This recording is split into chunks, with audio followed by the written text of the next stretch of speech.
विधानसभेमध्ये विशेष बैठकीचं कामकाज तहकूब करण्यात आलंय।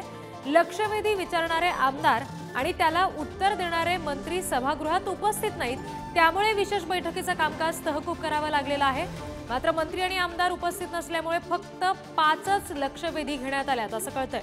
बैठक 11:15ला संपणं अपेक्षित होतं, मात्र मंत्री आणि आमदार अनुपस्थित असल्यामुळे 1.25 तास आधीच ही विशेष बैठक तहकूब करण्यात आलेली आहे। आणखी अपडेट्स जाणून घेऊयात। आमचे प्रतिनिधी पंकज दळवी सध्या आपल्याशी जोडले गेलेत। पंकज, नेमके कोणते मंत्री आहेत हे जे अनुपस्थित होते आणि ज्यामुळे थेट सभा अशा पद्धतीने तहकूब करावी लागली? आणि इथे कुठले मंत्री अनुपस्थित होते याच्यापेक्षा कुठले मंत्री उपस्थित होते असं विचारणं जास्त संयुक्तिक ठरेल, कारण सभागृहाचं कामकाज सुरू झाल्यानंतर फक्त 2च मंत्री सभागृहात उपस्थित होते। एक म्हणजे उदय सामंत आणि दुसरे गुलाबराव पाटील। सभागृहाचं कामकाज विशेष बैठक सुरू झाली तेव्हा सत्ताधारी पक्षाची फक्त 2 मंत्री आणि 2 सदस्य आणि विरोधी बाकावरती 2 सदस्य असे एकूण 6 जण फक्त सभागृहात उपस्थित होते। त्याच्यानंतर सत्ताधारी पक्षातले अतुल भातखळकर, मंत्री अनिल पाटील हे आले। सत्ताधारी पक्ष विरोधी पक्ष सुद्धा नंतर 2 ते 3 लोक आली, सुनील प्रभू आले। मात्र अगदी 15 पेक्षा जास्त सदस्य सभागृहात उपस्थित नव्हते। त्यामुळे ज्यांची लक्षवेधी आहे ते लक्षवेधी उचलणारे 5 आमदार आले होते आणि त्याच्यानंतर उदय सामंत, गुलाबराव पाटील यांनी त्याची उत्तरं दिली।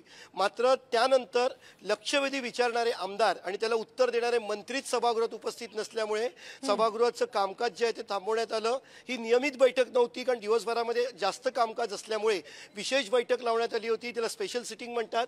ही 9 वाजल्यापासून 11:15 वाजेपर्यंत ही स्पेशल सिटिंग होती, म्हणजे मोठा काळ होता। जवळजवळ 2.25 तासाची बैठक होती विशेष सिटिंग, आणि त्याच्यामध्ये बरेच प्रश्न विचारले जाणार होते।